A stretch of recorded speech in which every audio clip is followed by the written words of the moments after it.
Hey guys, what's going on? It's Ash here coming at you today in Raid Shadow Legends. Welcome to the video, guys. How you guys doing? I've been better, honestly. Things in life, I can't complain, right? Start to see the positive in life, right? Change your outlook and you'll be good. Dang it. Like I should. However, hard to do that when you have a raging headache right now. I know I never get headaches either, but remember how I told you guys a few videos back that I started this thing where I try to add one good habit. Instead of removing a bad habit, I try to add one little good habit every single week. And I tried removing one for the first time this week. So I'm like 5 weeks into this adventure, if you will. And I tried removing or extremely limiting my caffeine. And oh my word, have any of you guys tried that before? Have any of you tried? Any caffeine-aholics out there? Is that the right word? Any caffeine addicts out there like me? Try giving it up? Yikes, man. It's been tough, but I'm going to power through for you guys because I love you. All right, it's Raid Shadow Legends today, and we're going to talk about the only 25 champions in the rare category that I have invested in and maxed out on my account. I'm going to grade all these champions for you guys, tell you if I do use them anymore, if so, where I use them and how I built them. I do want to give a quick disclaimer though. Usually, you know, it's not a rule. Some champions will be the exception. We'll talk about them as we go through this video. But usually my legendaries get the best gear on my account and the most thought, you know, behind their gear and mastery synergy, and then the epics, and then kind of the bottom of the barrel with some exceptions because only I don't use rares as frequently as I do the other rarities. But there are some rare champions that we'll discuss in today's video that I do use daily, and we'll, you know, as I said, as I go through, I will mention those. So Scrapper will start out on Scrapper. You can see he's naked. Well,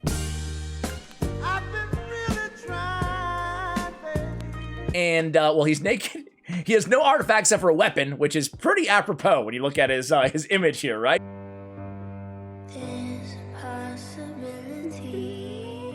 Scrapper is a champion that I invested in, a new rare that I thought to myself, you know what? This dude could be good for Scarab King, and honestly, he is good for Scarab King if you don't mind investing about 575 books into this dude. I mean, come on. His A1 has 9. I mean, it's rare books, so we can still complain. Who cares? He only has 2 active abilities, but boy, 9 and 8 levels. Either way, he does have a self-shield on his A1 for 2 turns. And then on his A2, we have enemy max HP plus a shield on this champion, again, on a 2-turn cooldown. So I did a whole video guide on him. I'll include it for you guys in the description below. But at the end of the day, I'm still preferring Armiger for the Scarab King. So, Scrapper, there's his masteries. So Scrapper for me, I don't know. I just don't use him. I don't use him anymore. I use him for the guide. I think that if you don't have Armiger, but like who has Scrapper avoid rare and can't just pull a few mystery shards or a few hundred mystery shards and get an Armiger, right? I don't know. For me, you can run them alongside each other, but I'm going to give him a C- champion only because he is decent in Scarab King because of the enemy max HP and because of the shield. But that's about it. That's about it. So C- on Scrapper. Dagger, I'm going to give a B to, a flat out B. I'm a big fan of Dagger. She is a decreased defense option. Granted, on a 3-turn cooldown. Granted, only 75% chance of landing when booked. The good news is though, unlike say War Maiden, she is affinity neutral, being a void champion, and her multipliers are pretty good as well. I'm actually going to flash the multipliers on the screen for you guys right now because I'm not going to take the time to go look them up and read them off every single champion here. But all my attack-based champions, you will see multipliers on the screen for you guys.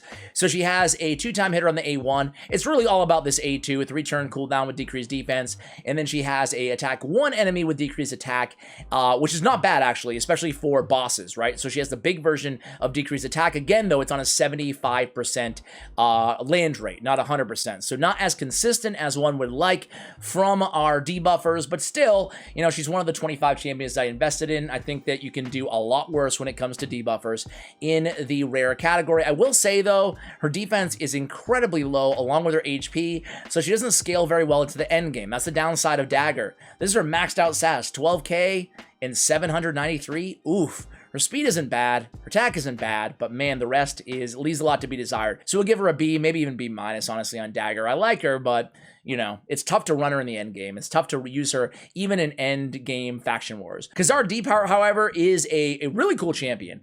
You can use him as kind of a DPS, and he has a unique set of skills as well to help you out in faction wars. I'll give him a B+. Bushwhack on the A1 has a decreased speed. Great, right? The extra hit, it places extra hit. Okay, so 2 hits. If the first one is critical, extra hit places a decreased speed. Not bad because it's a 100% chance of landing it for 2 turns. That's actually really good for a rare champion especially. On the A2, an AoE attack that deals decent damage. Again, you'll see the multipliers on the screen. Each critical hit fills your champion's turn meter by 7.5%. Solid A2 as well. And then Deep Ambush has an increased accuracy. He was the second champion to have increased accuracy added to the game behind Stag Knight off his passive on pinpoint accuracy. But this is the first active ability that had increased accuracy added to the game. So he'll go down in history for that, boys and girls. Also has the weak version of decreased defense. This was thought to be used a lot in the arena, like even Platinum Arena, to get an early option of increased accuracy with the weak option of decreased defense on the same ability, then have your nuker come in and clean up. However, since he was introduced to the game, a bunch of other Yoshi, for example, better increased accuracy champions were added to the game. That all being said, he still deals a decent amount of damage, so we're going to give him a B or B+. Cool champion, Cazardi part. Draconics. Draconics is a support champion or HP-based champion. His damage based on HP. He has a heal on the A1. On the A2, he has a shield on a 3-turn cooldown. If it was a 2-turn cooldown like Metal Shaper, it'd be way more useful. He'd be way more useful, but he does have a good A3 as well. Removes all debuff from the ally with lowest HP, then heals them by 25% of the damage inflicted.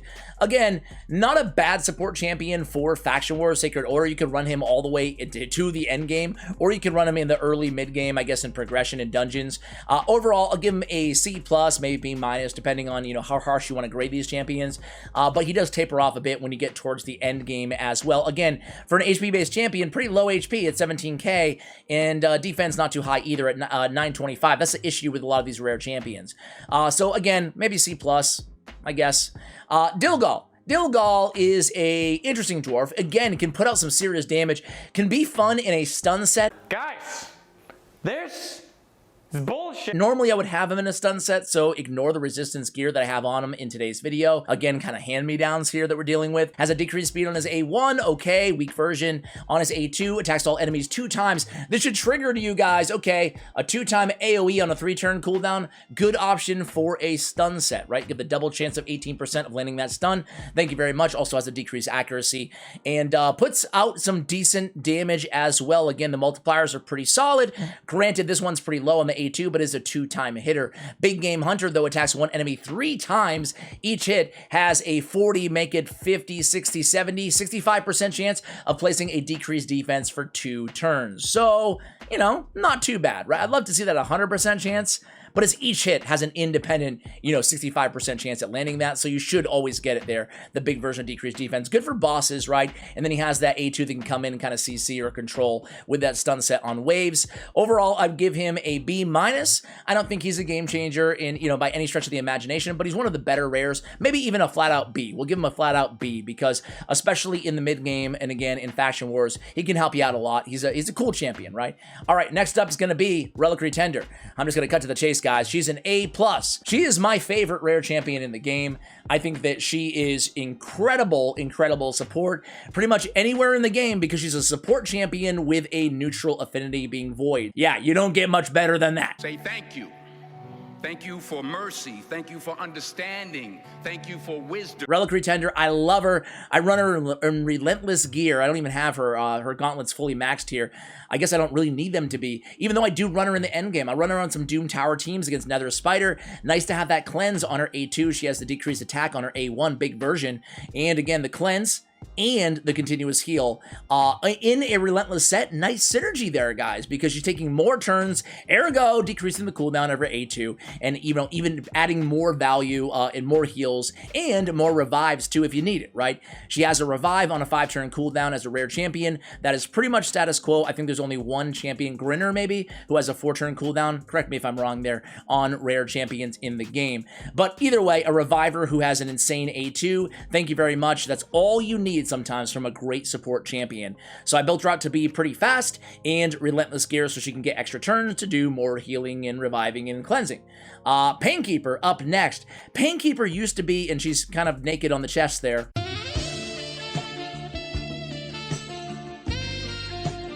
Don't demonetize YouTube.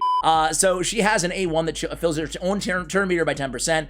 On her A2, attacks all enemies and then heals all allies by 15% of this champion's max HP. It's actually a really good heal because you can build her to be a really, really great support champion when you put her in a shield set and build her with very high HP, right? You build her in the shield. You give her a ton of HP on the, everywhere, right? HP on the gauntlets, HP on the accessories, HP on the chest. And then what she's doing is you're getting an OP heal, because 15% of her max HP. And then on top of that, you're getting extra value out of that shield set that you have her in as well, right? Combat tactics, this is the ability she's known for, decrease the cooldown of all ally skills by 1 turn. That's why she's a staple in a lot of unkillable comps in this game. Because she's a great mid-game progression healer support champion and a great end game, and again, like that staple of those unkillable comps, we'll give her a B+, maybe A-. She's a good champion. She's a solid champion, serves a lot. She's probably one of the most used rare champions because of the unkillable teams with the double or single man-eaters, right? Next up is going to be Bellower. Bellower will give an A- to.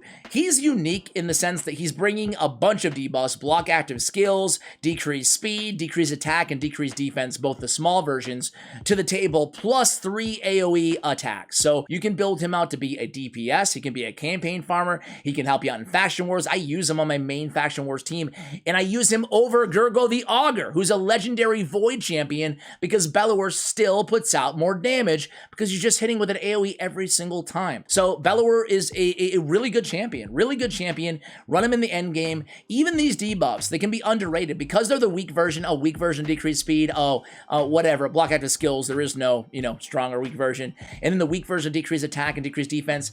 He can still be a solid debuffer on your team, right? Especially if you don't have another one, depending on the affinities. He's, again, affinity neutral with the void affinity. So you'll have to see that there as well. Has speed in faction crypts. You can run him as a speed lead in faction wars. And I have him in... I went Fearsome Presence because he is built for a stun set. Actually, he has one on right now. So I have him in a stun set right now to help with the CCs. Again, great option for a stun set because he stuns on every attack. And Fearsome Presence brings it up to a 23% chance to land those stuns, right? Fearsome Presence increase the chance of placing a stun, even from artifacts, by 5%. So it takes it from an 18 to a 23% chance of landing a stun. Really, really solid champion. A-. Doomstreech.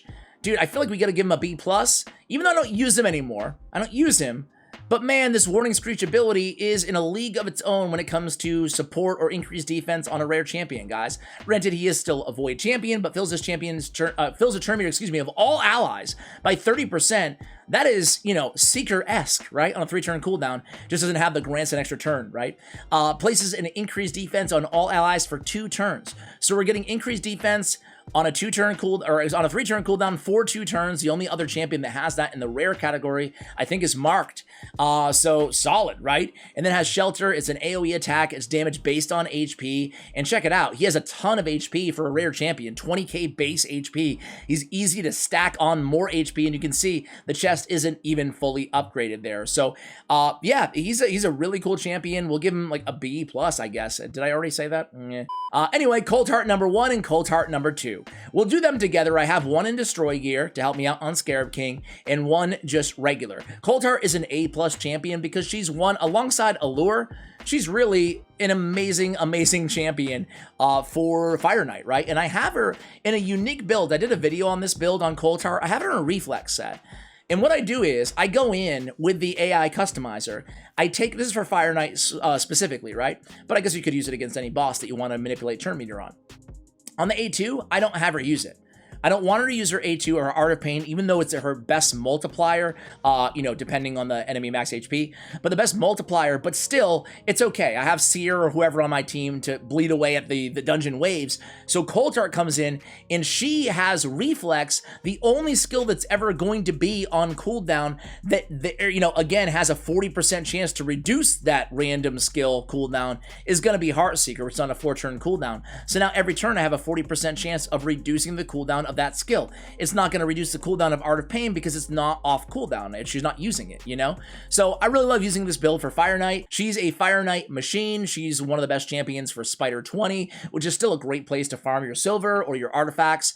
And she's great against various Doom Tower bosses, even though they nerf the turn meter. So Coldheart is still, you know, you can definitely make a strong case. She's the best rare champion. Always lying to me. You lying so much.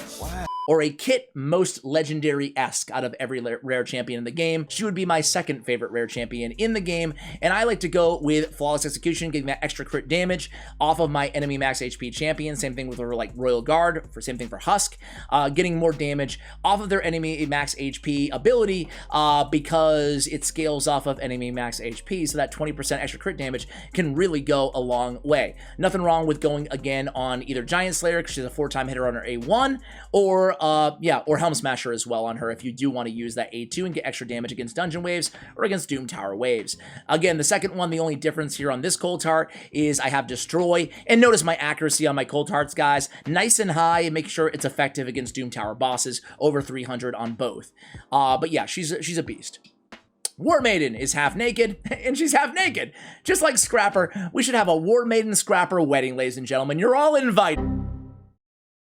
War Maiden is, she's a chick. She's a gal. Just stop, shut up before you get yourself in trouble. On her A1, she has a weak version of Poison. On the A2, she has a decently hard-hitting ability. And then on the A3, she has an AoE, decreased defense, 100% chance of landing, provided the affinity is correct, on a 3-turn cooldown. She's farmable as well in campaign, I think stage 9? Desert Wasteland or something like that. So she's a great option because she actually puts out a lot of damage as well, right? So she can do a lot, and ignore the Flawless Execution, Tier 6 Mastery. Definitely should have a War Master on her, maybe Helm Smasher depending on where you're using her in the arena, etc. But she should be a great option for anybody starting the game who needs an arena decreased defense option. There's a lot of magic affinity, especially in the early arena, going around with all the starting champions.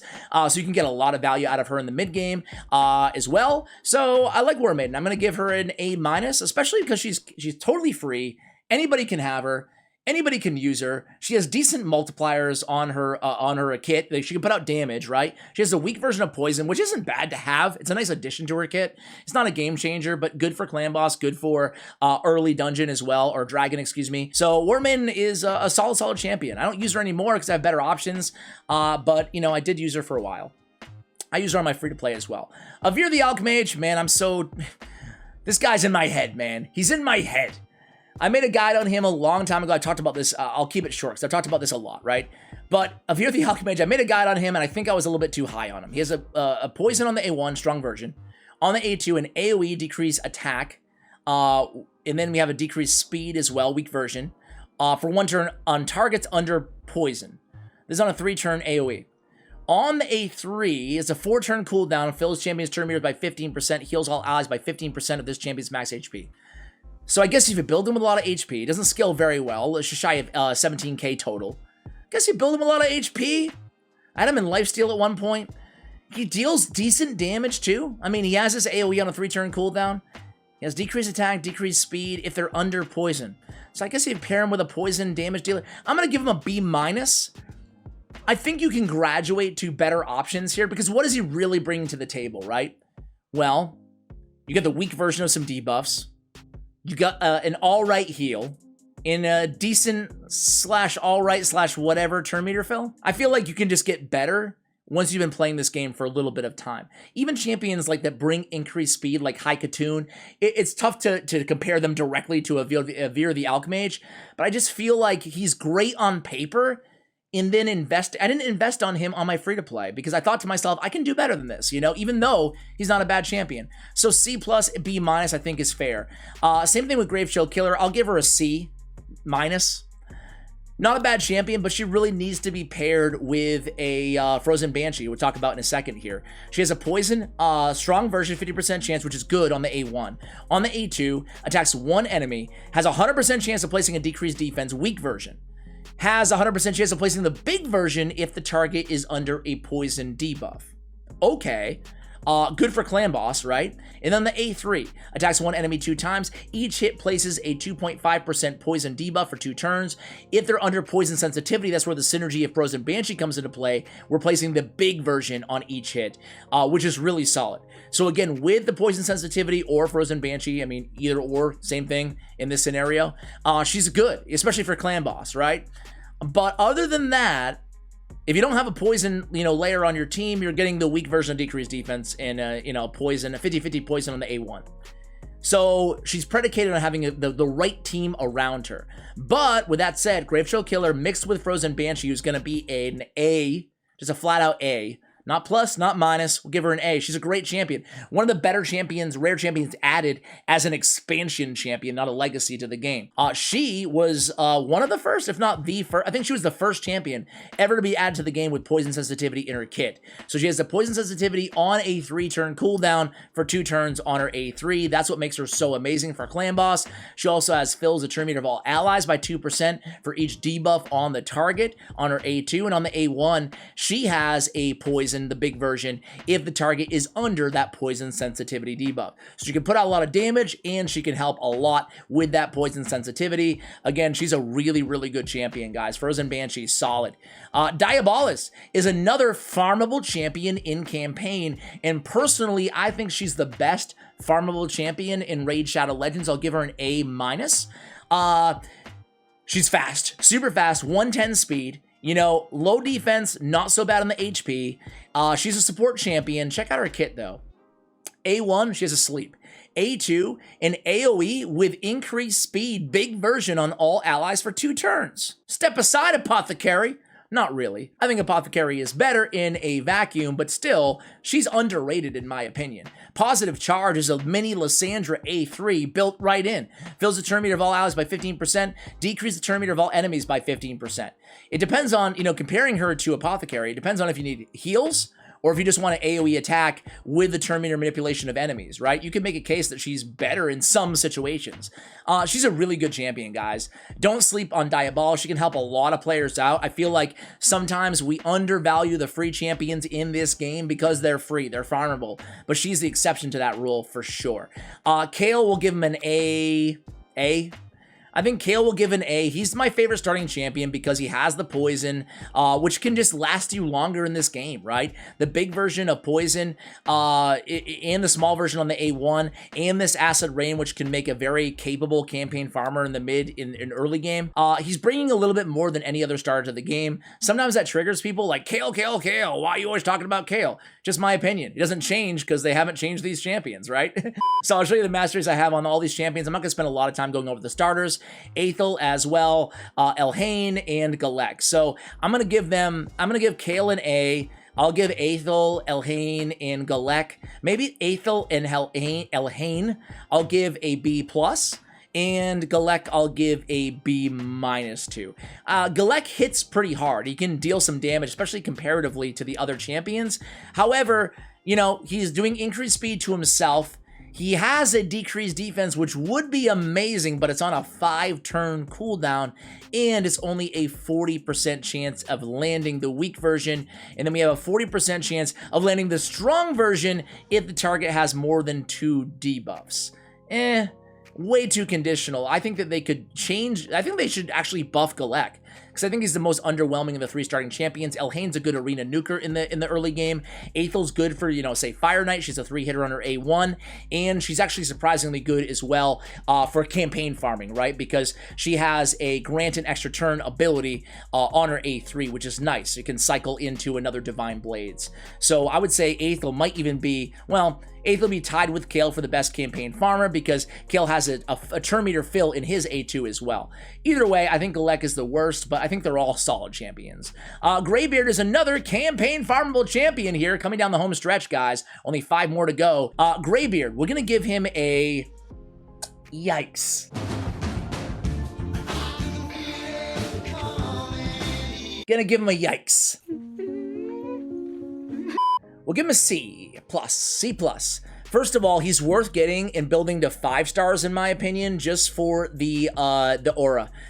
Increase ally defense in dungeons by 30%. That's huge, especially in the early game. He also has a 30, make it a 40% chance AoE freeze damage based on defense. So the major takeaway there is damage based on defense, decent base defense, so it's easy to keep him alive, you know? And then he can help CC the enemies as well with that A2. Bring It On has a shield on himself, and then has a counterattack, which leads into more provokes, which he has on his A1.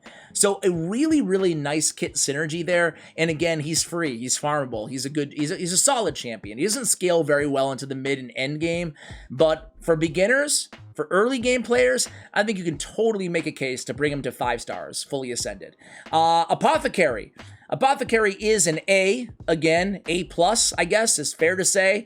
Apothecary is arguably in the top 3. I don't know how you're going to rank Relic Retender, Coldheart, and Apothecary. Personally, I rank him in that. Well, I rank Coldheart.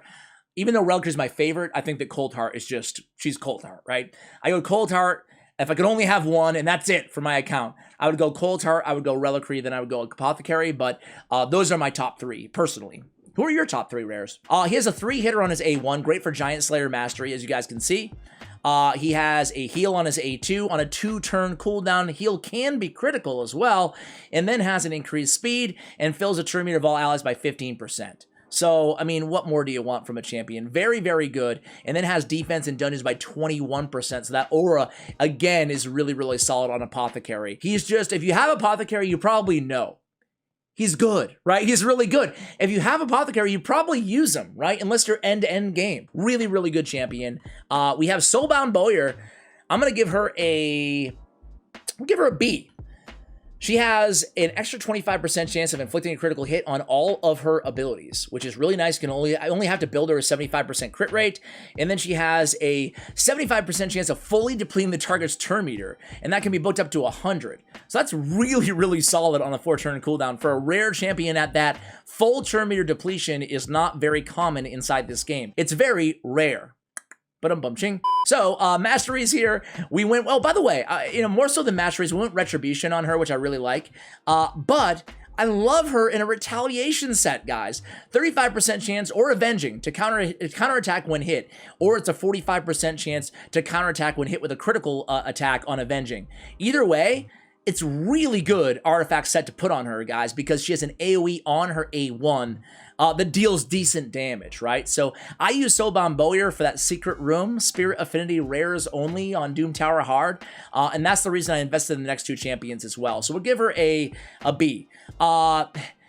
Corpulent Cadaver, what a name, right? I'm gonna give him a C-. You know what? We'll give him a D. We should give at least 1 D in this video, damn it. So we'll give him a D. Crushing Mass has a self-shield. On the A2 has a self-shield equal to 20% of their max HP, but it grants an extra turn, but it's on a 4-turn cooldown. I mean, granting an extra turn is great, but when they have a very mediocre kit to begin with, is it that great? Attacks 1 enemy, has a 100% chance of placing a provoke.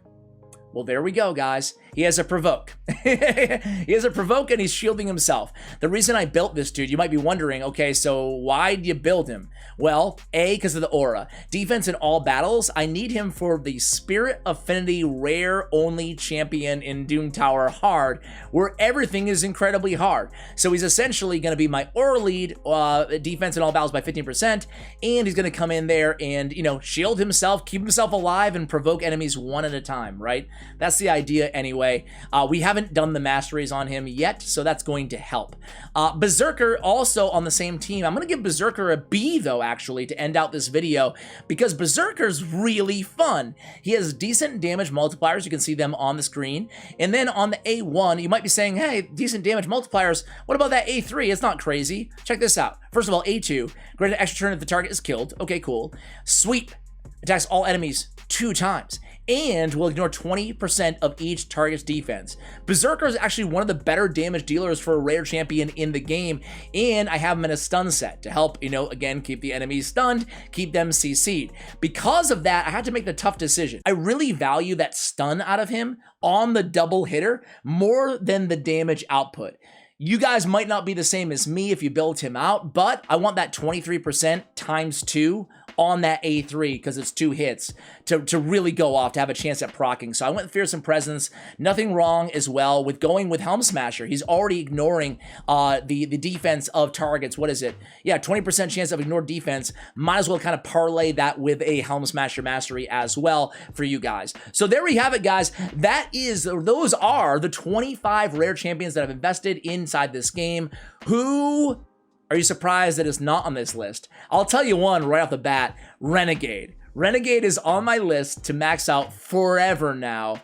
And well, I'll be honest with you guys. I pulled her, even in the shard opening video, I was like, Renegade! I'm gonna keep her. Finally, I get to max her out because I keep feeding her accidentally. And what did I do like an idiot when I was making room in between one of those shard opening videos? I fed her. I used her as food. I suck. So now I have to pull Renegade again.